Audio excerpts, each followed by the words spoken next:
출애굽기 3장 5절과 빌립보서 2장 5절에서 8절까지 말씀이에요. 먼저 출애굽기 3장 5절 말씀 찾아서 읽겠습니다. 출애굽기 3장 5절 찾으셨죠? 다 같이 한 목소리로 읽겠습니다. 시작.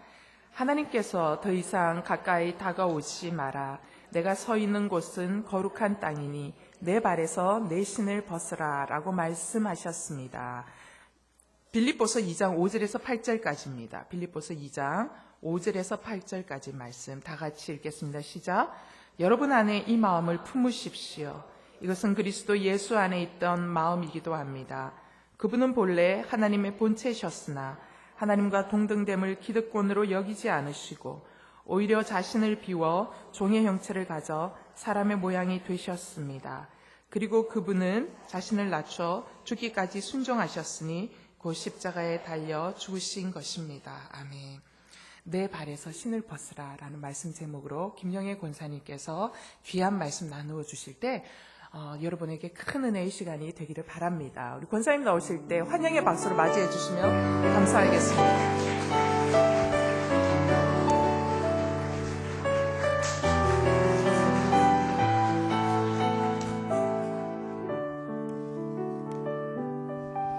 할렐루야, 반갑습니다. 제가 아마 한 2년에 한 번씩 이렇게 수요 예배에 오는 것 같아요. 다시 만나서 반갑고 또 예수님 덕분에 이렇게 여러분들 뵐 수 있는 특권을 갖게 된 거 온전히 정말 수지 맞는 예수님 믿고 수지 맞는 멋진 축복의 시간인 것 같습니다. 감사합니다. 잠시 다시 한번 기도 올리겠습니다. 하나님 아버지, 오늘 이 아침에 저희와 함께 계시는 성령님 충만하게 이곳에 계신 줄 믿습니다. 우리 귀한 따님들 하나님의 정한 법에 귀한 법에 딸들에게 성령이 임하여 주셔서 이 시간의 주인공이신 예수 그리스도만 바라보며 영화롭게 하는 시간 되도록 기름 부어 주시옵소서. 예수님 이름으로 기도했습니다. 아멘. 네, 오늘 목사님 말씀 읽으신 출애굽기 3장 5절 말씀은 너무나 잘 아시는 말씀이에요. 내가 선 곳은 거룩한 곳이 내 신을 벗어라. 이 모세에게 떨기나무, 불타는 떨기나무의 앞에서 우리 여호와 하나님께서 말씀하셨는데 저는 예전에는 그냥 이 본문의 의미를 잘 몰랐었어요. 근데 모세가 바로 공주의 왕자로 궁에서 살던 모세에게 그 떨기나무 앞에서 내 신을 벗어라 했던 그 의미는 뭔가? 그 당시에 노예들, 종들은 맨발로 다녔습니다. 신발을 신지 않았기 때문에 하나님의 그 명령, 그 말씀은 넌 이제 더 이상 왕자가 아니다. 이제 너는 나의 종이 되어야 한다. 그래서 너의 권리를 포기해라. 내려놓아야 한다. 신발을 벗어라. 그런 의미인 것을 알게 됐습니다. 각자 저와 여러분에게도 우리가 있는 곳, 가정, 어디든 우리가 있는 곳은 거룩한 곳인데 오늘 이 아침에 신발을 벗으라고, 내려놓으라고, 권리 포기하라고 명령하시고 또 일러주시는 하나님의 음성을 함께 듣기를 원합니다. 그럼 왜 신발을 벗으라 하실까? 그래서 맨발로 다니는 자에게 따르는 축복이 성경에 곳곳에 너무나 많이 있습니다. 특별히 여호수아 1장 3절에는 내 발바닥으로 밟는 땅 다 내게 주리니, 권리 포기하고 맨발로 다니는 자에게 주시는 축복이 내 발바닥으로 밟는 땅 다 내게 주겠다. 신명기 11장 24절에도 똑같은 말씀이 있어요. 내가 밟는 땅 다 내게 주겠다. 이미 주었노니 주리니 이런 말씀으로 나옵니다. 이 뜻은 땅을 주시겠다는 얘기는 복부인이 되라는 뜻이 아니고 이 수원 지역과 경기 지역의 땅을 사라는 뜻이 아니고 우리가 만나는 영혼들, 우리가 만나는 상황들을 다 우리에게 주시겠다고. 오늘 우리가 열방을 주신다는 그 찬송을 아까 함께 불렀지 않습니까? 하나님께서 열방을 우리에게 주셨으니 그 명령을 따라서 우리는 열방을 얻게 되리. 아까 그 찬송을 부르면서 저는 오늘 여러분과 함께 묵상할 이 말씀을 다시 한번 곱씹었습니다. 그냥 열방을 주시는 게 아니고 우리가 권리 포기해야만, 신발을 벗어야만, 우리가 주인 삼았던 것들, 우리가 사랑했던 것들, 우리가 의지했던 것들, 이러한 것들을 내려놓아야만 열방을 주신다고 성경은 말씀하고 있습니다. 그냥 열방을 갖겠다고 소원한다고 주시는 것이 아니라 우리 그리스도인들은 굉장히 역설적인 삶을 살고 있는 거예요. 우리가 원하는 복, 축복, 열방, 이것은 세상 사람들이 생각하는 그런 복의 개념이 아니라 포기할 때 주어지는 엄청난 축복, 엄청난 영토, 이것을 저는 묵상을 했습니다. 그런데 정말 이것을 내려놓는다는 것은 얼마나 힘든지, 우리가 내려놓아야 할 것이 뭐가 있는지, 우선 우리가 남편의 지위라든지 과거의 경력이라든지 명성이라든지 자존심이라든지 재물이라든지 뭐 너무 많아요. 근데 이걸 어떻게 내려놓을 수 있을까? 아무나 쉽게 내려놓을 수 없죠. 그리고 내려놓을 때는 반드시 두려움이 따릅니다. 우리가 의지했던 것들, 우리의 안전지대, 굉장히 편안하고 이제 우리 노후의 걱정도 없고 앞으로 이것만 있으면 탄탄대로로 이제 노후 자금도 마련됐고 우리 남편의 직장도 정년퇴직까지 아무 걱정이 없고 건강도 보장이 됐고 건강보험도 있고 뭐 이렇게 생각하는 우리 안전지대가 많죠. 그래서 하나씩 내려놓을 때 금단 현상이 일어납니다. 중독이 되어 있던 것을 내려놓을 때야 아는 거죠.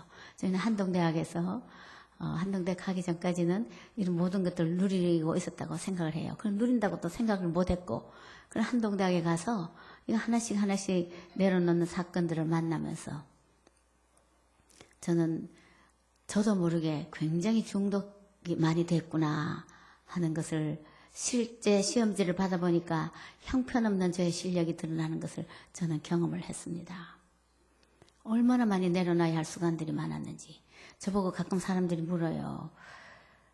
뭘 내려놓기가 가장 힘들었느냐고 저보고.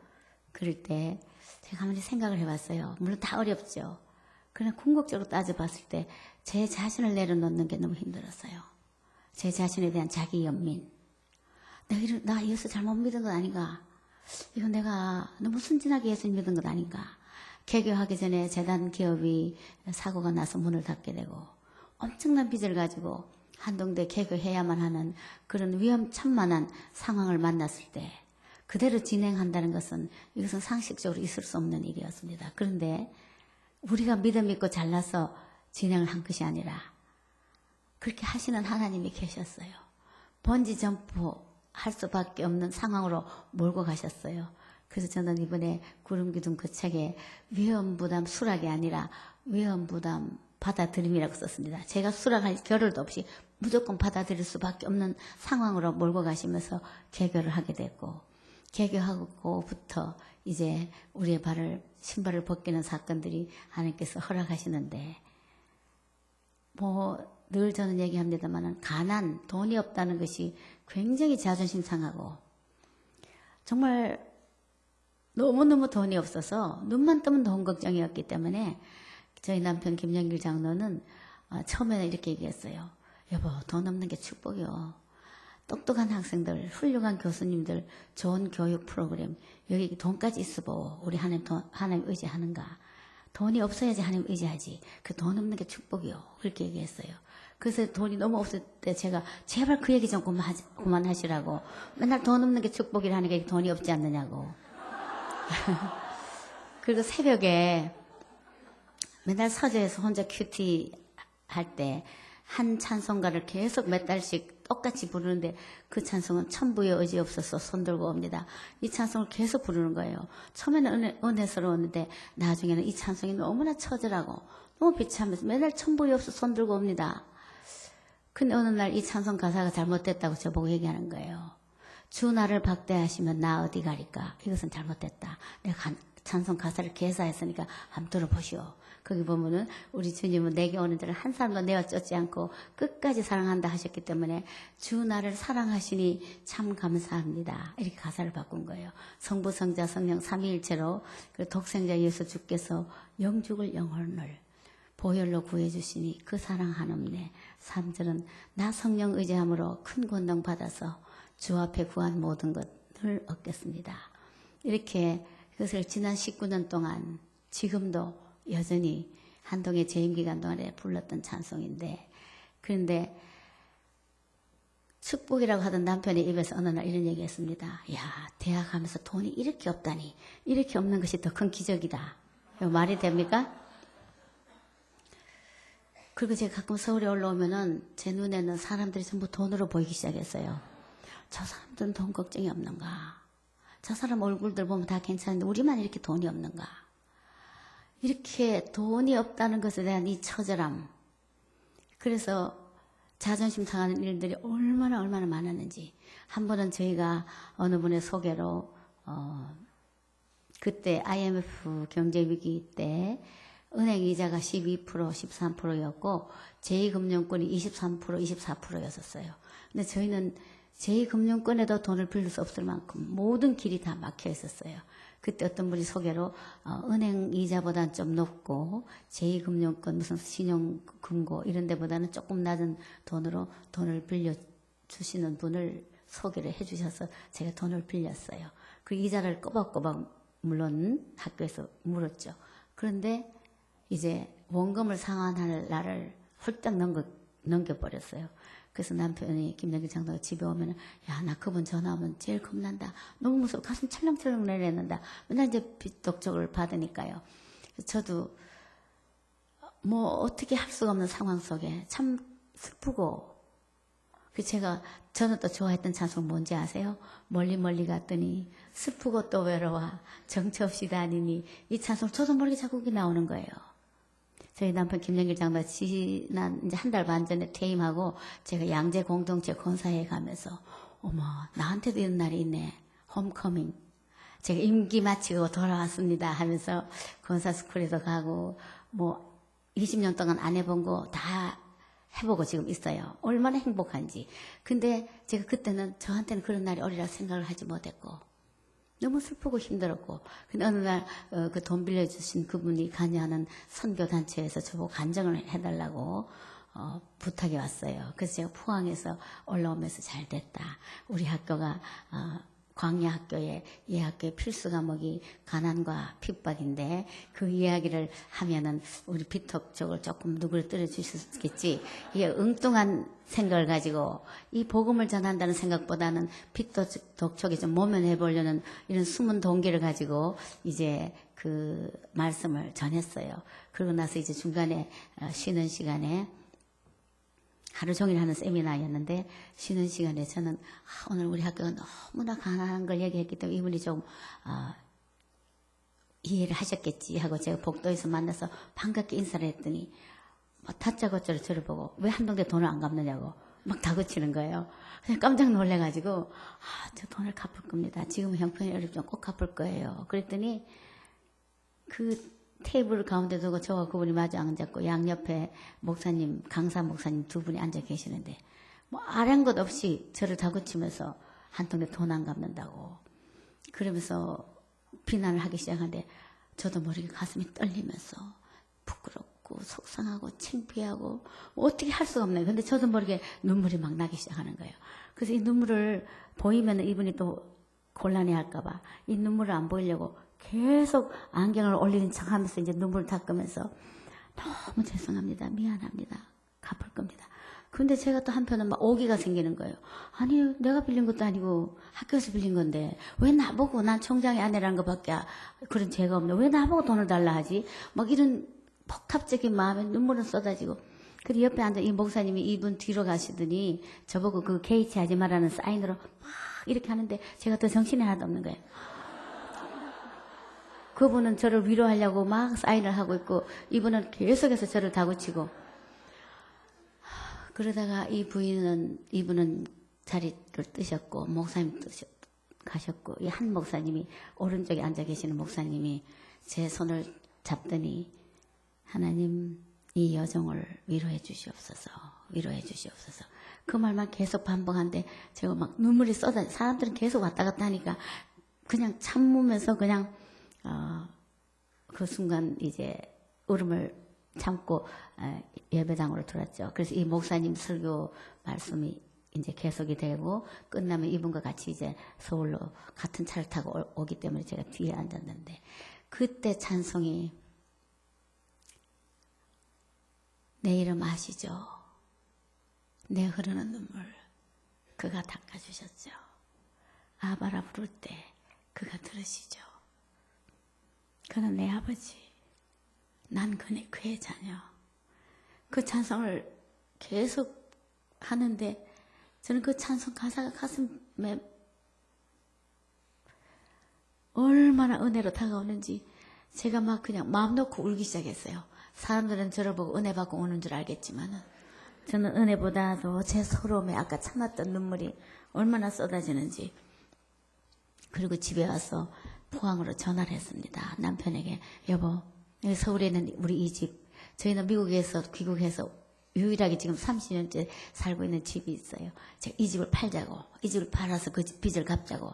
저는 그때는 이거 헌신이 아니고 자발적인 내려놓는 것이 아니고 자발적으로 신발을 벗는 것이 아니고 자발적으로 재물에 대한 권리 포기를 하는 것이 아니고 오기로 속이 상해가지고 까지게 집이 없고 길거리 나앉더라도 내가 이런 창피한 거 이런 수모를 내가 이제는 못 견디겠다 이런 마음으로 남편에게 전화를 했습니다. 여보 이 집 팔아서 빚 갚읍시다. 내가 오늘 너무나 슬펐다고 너무 마음이 아팠다고 그 말까지만 했죠. 그랬더니 저보고 이렇게 얘기했어요. 여보 당신 모르? 이 집에 아직도 학교에 저당 잡혀 은행에 잡혀서 우리가 함부로 이 집을 팔 수도 없는 거 당신 잊어버렸고 이렇게 얘기하는 거예요. 그래서 집도 팔 수 없다는 이 소리에 더 절망해서 그날 밤 제가 막 울면서 하나님을 따르는 이 길이 왜 이렇게 정말 박수와 갈채는 없다 할지라도 이렇게 처참하고 비참하고 슬프고 이렇습니까? 우리가 뭐 잘못 믿은 것 있습니까? 이거 학교가 망하면은, 부도가 나면은, 관선이사 파견하고 시립대학 되고, 우리 학생들의 장래는 어떻게 할 것이며, 교수님들의 미래는, 한국 기독교계의 관심은, 하나님의 영광은, 그리고 우리가 뭐가 잘못돼서, 우리가 잘못돼서 이렇습니까?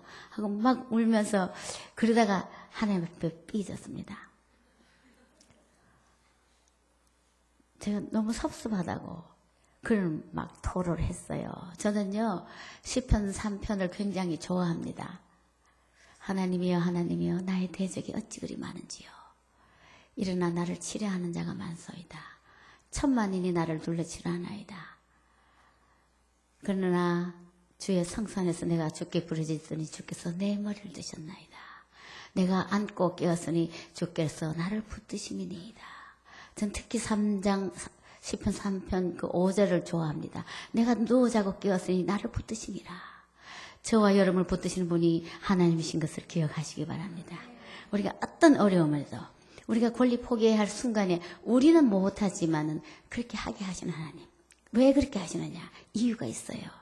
왜 권리 포기를 하게 할까? 왜 그렇게 할까? 우리 이미 열방을 주겠다고 찬송도 불렀습니다만은 우리를 하나님께로 돌이키게 하기 위해서 신발을 벗게 하는 거예요. 아까도 얘기했지만 우리 기독 신앙은 역설적인 축복이 감춰져 있는 거죠. 절대로 손해보라고 하시는 게 아니에요. 예레미야 29장 11절에 너를 향한 생각을 내가 안 하니 재앙이 아니요 평안이라. 장래 소망을 주려 하시는 거라.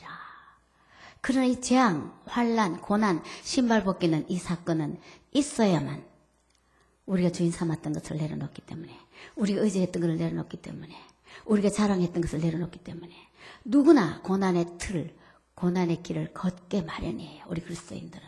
안 믿는 사람들은 뭐 애군이다 하지만 우리는 행운이에요. 고난을 만나는 것이. 왜? 그 뒤편에 주시는 하나님의 축복이 있기 때문에.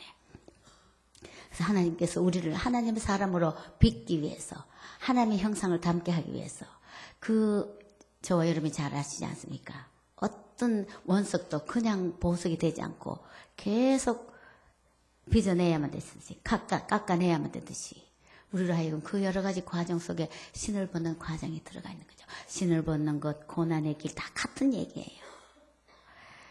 그리고 신을 벗기는 권리 포기하게 하는 이유는 우리가 어떻게 살아야 할지를 주님 가르쳐주게 하기 위해서. 우리는 세상 사람들과 다르게 사는 것을 하나님 가르쳐주고 싶어 하시는 거예요. 세상 사람들은 옹켜지려 하지만은 자기 것을 절대로 포기하지 않게 하지만 우리 믿는 사람들은 바보처럼 손을 펴고 내려놓고 움켜쥔 것을 내려놓고 우리는 끝없는 집착 속에 삽니다. 재물에 대해서, 명예에 대해서, 지식에 대해서. 그러나 우리 주님을 내려놓으라고. 내려놓을 때, 손을 펴었을 때 주님이 주신 다른 것이 있기 때문에 그걸 가르쳐주고 싶어 하시는 거예요. 꽉 잡고 있을 때 좀 펴봐.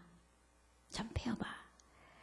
그리고 또 하나 신발을 벗는 이유는 우리가 사단을 어떻게 이길까 가르쳐주고 싶어 하는 거예요. 사단의 이 집요한 세력들, 계략들을 우리가 하나님께서 가르쳐주고 싶어 하셨어. 그것이 바로 그 사단을 이길 수 있는 전략은 내려놓는 것이라는 것. 포기하는 것이라는 것. 역설적이지 않습니까? 그리고 더 큰 것을 주시게 하기 위해서, 그러니까 열방을 주게 하기 위해서 신발을 벗으라 하는 거죠. 그런데 우리가 피할 수 없는 이런 고난, 역경을 당할 때 우리는 실패했다고 보통 많은 사람들이 얘기합니다. 그러나 실패가 아니라 그것은 더 큰 축복의 위장된 그릇이라는 것을. 저는 아까 우리 에베네셀 성가 찬양을 들으면서 저 나름대로 또 새로운 뜨거운 감회가 있었어요. 이 찬송을 저도 개인적으로 굉장히 좋아하는데 저희 남편 김정길 장로가 감옥에 53일 있을 때 저보고 복음성가 책을 좀 넣어다 달라 그랬어요. 그래서 그걸 넣어다 줬는데 제가 어느 날 가니까 면회를 가니까 내가 여기서 너무 좋아하는 찬송가 하나를 발견했다. 내가 나가면 우리 한동인들하고 같이 부를 거다. 그게 무슨 찬송이냐 그랬더니 사랑의 종소리래요. 그래서 그것을 한동의 종소리로 바꿔서 개사했대요. 그래서 가사가 이렇게 불렀습니다. 주께 두 손 모아 비나니 크신 은총 베푸사 주가 예비하신 한동대 크게 사용하여 주소서. 가사 1절 2절 다 그렇게 가사를 바꿔갖고 불렀다 그래요. 근데 남아가지고 제가 한번 불러보라 그랬더니 완전히 딴 곡으로 부르는 거예요. 그래서 내가 엄마 그거 그 찬송 아닌데요? 그랬더니 난 그렇게 불렀는데 악보를 볼 줄 모르는 음치거든요. 그래가지고 저희 며느리가 음악 전공이니까 피아노를 치면서 시아버님을 가르쳐드리고 그래도 또 혼자 부르면 또 틀리고 그렇게 나중에는요 너무 좀 부끄러운 얘기지만 주께 두 손 주자는 밑에서 깨자는 올라가 글자로 올라갔다 내려갔다 해서 시아버님을 가르쳤어요. 근데 이 작곡 작사자 김석균 님이 우리 한동대 학부모세요. 그래서 그분이 이걸 알고 총장님 제가 첩풀에 내려가서 총장님과 함께 이 찬송을 부르겠습니다. 내려오셨어요. 그래서 이 두 사람이 앞에 서서 1절 부르고 2절 부르는데 김정길 장로는 꼭 틀리는 부분 또 틀리거든요. 그러니까 이 김석균 작곡 작사자님이 총장님 제가 틀렸고 총장님 맞습니다. 못 고치 지금도 못 고쳐요. 그런데 제가 아까 그 찬송을 드릴 때 그때가 주마등처럼 교가처럼 이 찬송을 부릅니다. 주께 두 손 모아 비나니 주가 예비하신 저와 여러분 우리의 생애를 크게 사용하여 주소서. 어떻게 크게 사용하실 것인가? 권리 포기함으로 내려놓음으로 우리가 기존에 의지했던 것들 주인 삼았던 것들 좀 내려놓음으로. 근데 이게 내려놓을 때 굉장히 두려움이 있죠. 번지 점프할 때에 밑에서 안전한지 안 한지 내려놓을 때 우리 신앙은 위기를 동반합니다. 반드시 뛰어내려야 하는 예수님을 닮고 싶어하는 모험 본능으로 우리 뛰어내려야 하는 순간을 맞이하는 거죠. 뛰어내리게 하시는 분이 계셔서 뛰어내릴 수가 있습니다. 저와 여러분은. 그런데 이 두려움을 어떻게 극복할 수 있는가? 이것은 말씀과 기도밖에 없는 거죠. 아까 제가 밤에 막 그리 울고 할 때 불현듯 주님께서 저한테 음성을 들려주셨어요. 사랑하는 딸아, 너는 불합격이다. 내가 내준 문제에 너는 합격하지 못했구나. 이 문제를 다시 너는 재수강해야 되겠다. 난 네가 하나님의 나의 딸로 하나님 형상을 담는 딸로 비난에도 원망에도 수모에도 비판에도 자유하는 하늘의 딸로 살기를 원해서 내가 그 일을 허락했는데 네가 뭐 울고 남편한테 짜증도 내고 밤새 잠도 못 자고 뒤척이는 거 보니까 넌 아직 땅에 속한 딸이구나. 저와 여러분 하나님 어떤 걸 원하시느냐 하면은 뭐 시댁 식구들이 칭찬하든 남편이 때로는 자존심 상하는 말을 하든 우리 아들이 성적이 좋든 나쁘든 그것보다 우리 천상의 사람으로 살으라고 때로는 그 숙제들을 내주시는 거예요. 왜? 우린 십자가의 보혈로 거듭난 하나님 보석 아니겠어요? 그 이 땅에 살던 우리 그렇게 구름 위를 걷듯이 살기를 원하시는데 그거 한꺼번에 하루 만에 되지 않고 많은 시간을 거쳐서 세월을 거쳐서 많은 숙제를 통해서 문제를 통해서 우리는 변하게 되는 거죠. 저희가 미국에 살 때 이곳에 사는 어느 미국 부인이 저희가 열심히 주일날 교회 가서 안 오고 교회 다니는 걸 알고 어느 날 저를 보더니 Are you practicing Christianity? 이렇게 물었어요. Are you Christian? 그랬으면 제가 두말 하지 않고 금방 Yes, I am 그랬을 텐데 Are you practicing Christianity? 그 말에 제가 깜짝 놀래가지고 좀 머뭇거리다가 내가 정말 과연 이 기독신앙을 매일매일의 삶에 프랙티스 하는가? 맨날 신발을 벗고 사는가? 자신이 없었어요. 그래서 머뭇거리다가 I'm trying. 내가 애쓰고 노력한다고. 근데 그때 이후로 그 질문이 지금까지 저의 마음에 항상 들려주는 주님의 음성입니다. 그날 밤 주님께서 Are you practicing Christianity? 너는 여전히 너를 힐문하고 너를 모욕을 주는 사람 때문에 펄쩍펄쩍 뛰고 잠도 못 자고 울고불고 하는 거 보니까 넌 아직 내 딸로서는 좀 더 훈련이 필요하구나. 이런 문제를 내가 너한테 계속 좀 더 내줘야 되겠구나. 재수해라. 여러분 어떻습니까? 오늘 이 아침에 이 말씀을 듣는 여러분, 혹시 여러분 살면서 어기찬 오해를 받고 속상하고 상처 때문에 몸부림치고 할 때 이것이 그 주신 분한테 화를 냈거나 섭섭해하지 마시고 우리 하나님 나에게 주신 숙제구나. 시험 문제구나. 그래서 하나님께서 잠언과 또 사무엘서에도 있습니다만 금은 풀무로 은은 도가니로 연단하지만 하나님께서는 사람 막대기와 인생 채찍으로 사람 마음을 연단하신다 그랬어요. 우리 주변에는 무수한 인생 막대기와 사람 채찍이 있습니다. 근데 그 채찍의 손이 누구 손에 잡혀있냐 보면은 하나님 손이에요. 우리한테 부당하게 아프게 하는 사람, 그 사람 자의가 아니고 잠시 잠깐 우리를 훈련시키는 불의의 병기로 쓰임 받는 거지요. 그래서 미안해해야 돼요. 나중에. 주님 저를 훈련시키려고 저 사람을 세워주셨군요. 너무 미안합니다. 빨리 합격해서 저분은 이 역할을 하지 않게 해주세요. 이렇게 기도하는 것이 마땅한 우리의 기도가 아닌가 생각을 합니다. 이 두려움. 저도 이 학교에 한동대학에 있으면 너무 많은 두려움이 많았기 때문에 나는 믿음이 이렇게 부족해서 왜 이렇게 간이 작고 왜 이렇게 겁이 많은가. 그렇게 하나님께 참 미안했었어요. 좀 슈퍼우먼 같이 고난아 오너라 이렇게 하지 않고 발발발발 떨었기 때문에. 그런데 제가 성경을 읽다 보니까 얼마나 위로가 되는지. 이 믿음의 선진들이 다 두려워했더라고요. 아브라함도 두려워했더라고요.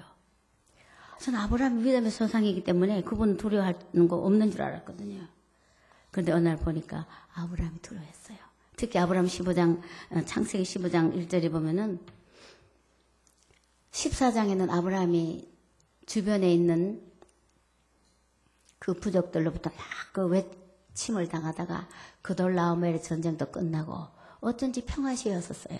그래서 참 편안할 것 같았는데 아브라함의 깊은 곳엔 두려움이 아직도 있었던 거예요. 그 두려움의 원인이 두 가지가 뭔가 성경에 묵상을 해봤는데 하나는 또 외척이 쳐들어올까 봐, 둘째는 자식이 없는 것에, 후사가 없는 것에 대해서.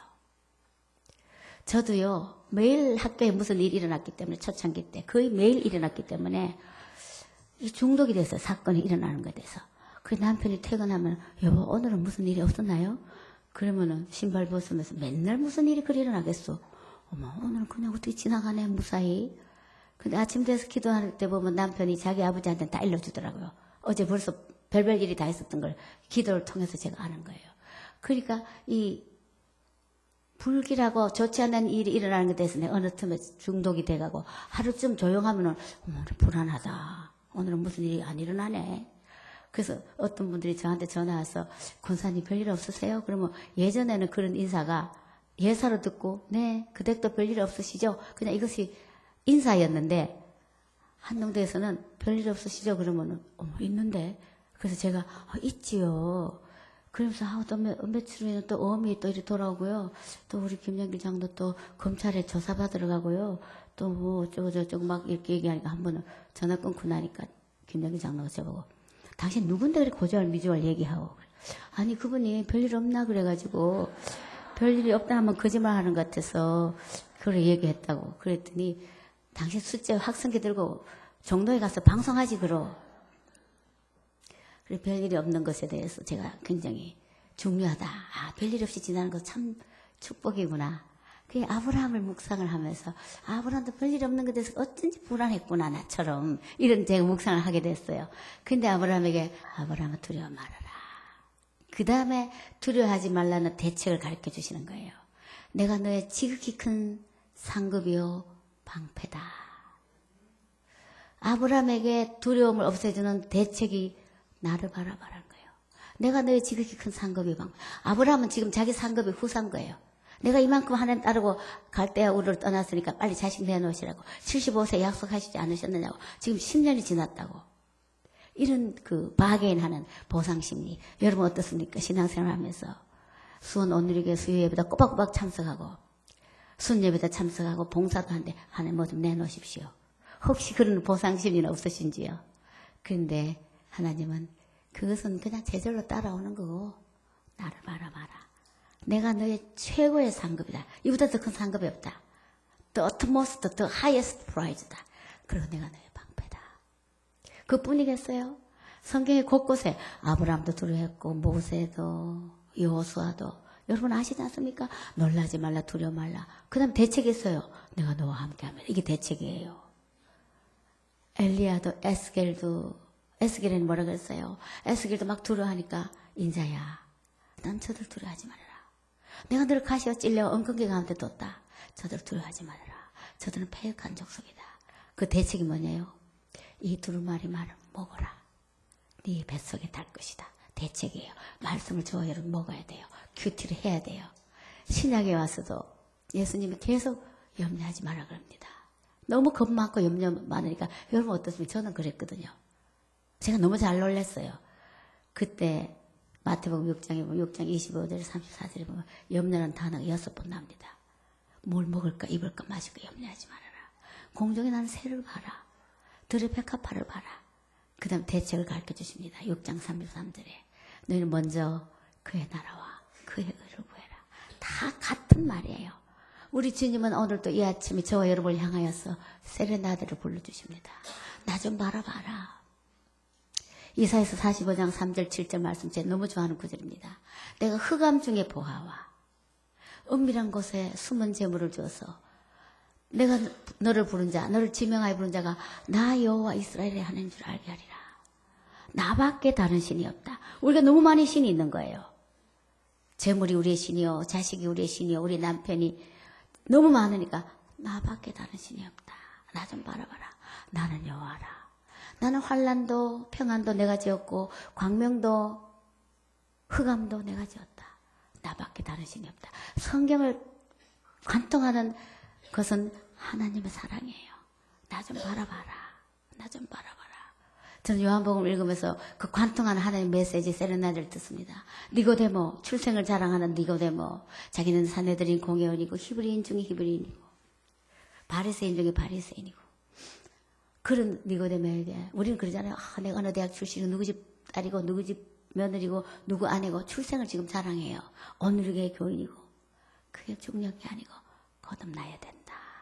거듭나야 된다.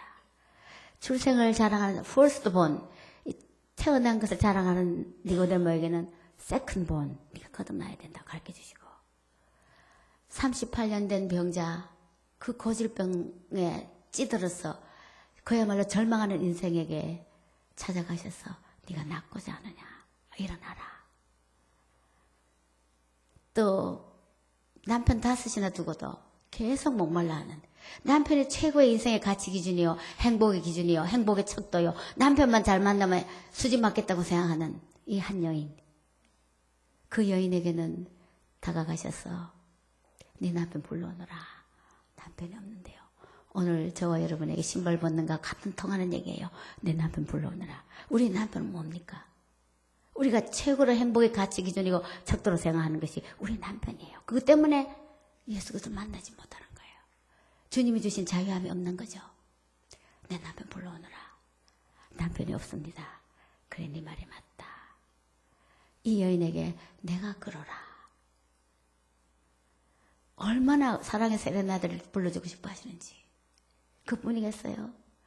민생고를 해결하지 못해서 보리떡 5개, 물고기 2마리로 배가 부른 이 무리들이 이튿날도 예수님 만나면 이제 먹는 거 해결하겠다 싶어서 70리 길 가버나움에 달려와서 랍비에 언제 여기 왔습니까?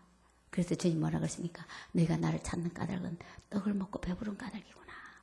썩는 양식을 위해서 일하지 말고 영생하도록 있는 양식을 위해서 일하라. 이 사람들 일하는 것이 중요하죠. 무슨 일 할까요? 나 보내신 자, 내 말을 듣고 나 보내신 자를 믿는 것이 하나님의 일이니라. 투두가 중요한 것이 아니고 투비가 중요한 거예요. 신발을 벗는 우리의 마음, 하나님 억지로 강제로 뺏겨가지고, 그렇죠. 저는요, 제 자신이 벗은 줄 알았더니 어느 틈에 한쪽 신고 한쪽 들고 따르는 제 모습을 제가 얼마나 많이 발견했는지요. 주님 벗기시고 나는 그것은 우선순위를 바꾸라는 뜻인 거죠.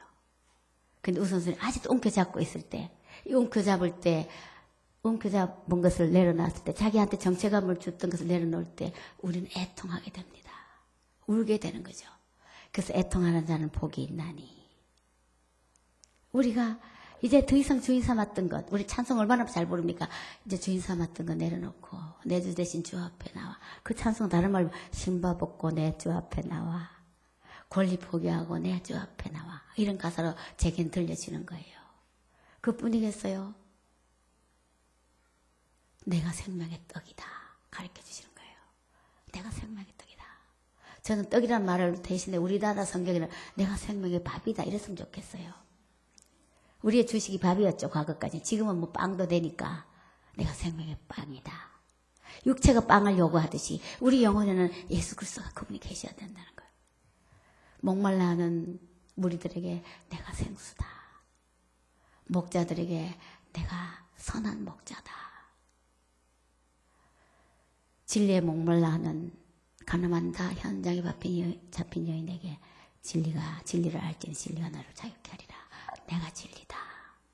오늘 이 아침에 여러분 주님 뭐라고 말씀하신지 들으시기 바랍니다. 죽음에 절망하는 나사로 가족들에게 내가 부활이요 생명이다. 소경된 날 때부터 소경에게 내가 세상의 빛이다. 다이아몬드 면처럼 오늘 이 아침에 주님이 주고 싶어 하시는 것, 나를 발견해라, 나를 찾아라, 나를 만나라. 그러기 위해서 네가 의지했던 것들 신발 벗어라. 네가 있는 곳은 거룩한 곳이다. 우리 주님께서 버릴 때, 신발 벗을 때 우리는 애통하면서 하나님이 우리 인생을 춤을 추게 하시는데 시편 30편 11절에 보면 슬픔이 변화해 춤이 되게 하시며, 어떤 춤인가? 우리가 애통할 때 우리의 춤의 몸짓이 나오기 시작해요.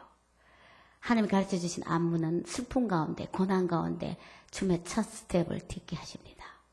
세상 사람들은 띵까띵까 좋을 때 춤추지만 우리는 고난 가운데 왜 춤을 출 수 있는가? 예수 그리스도를 만났기 때문에.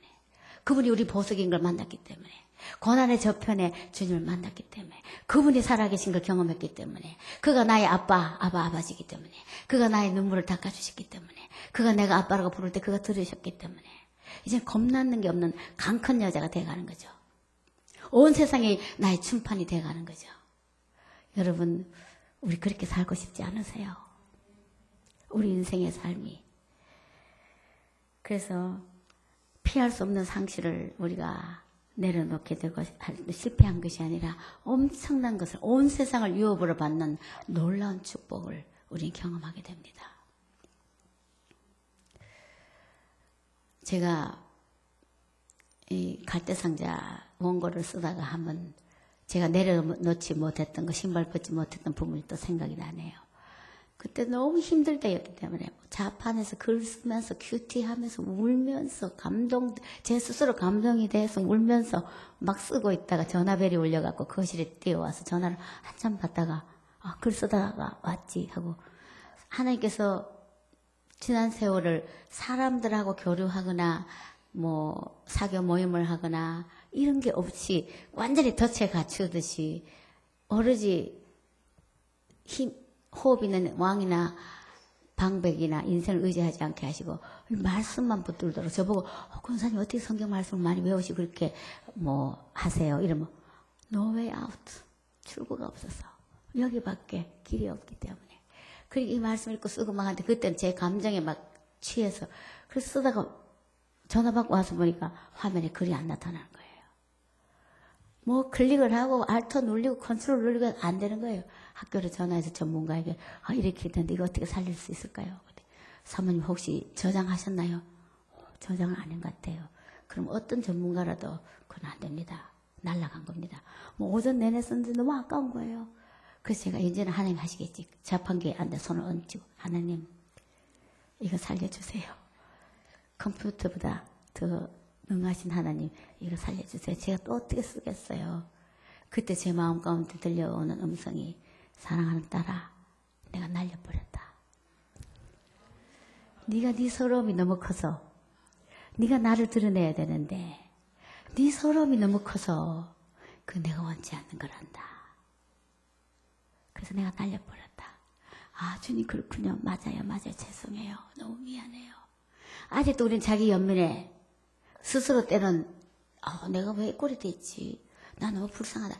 이것도 교만이에요.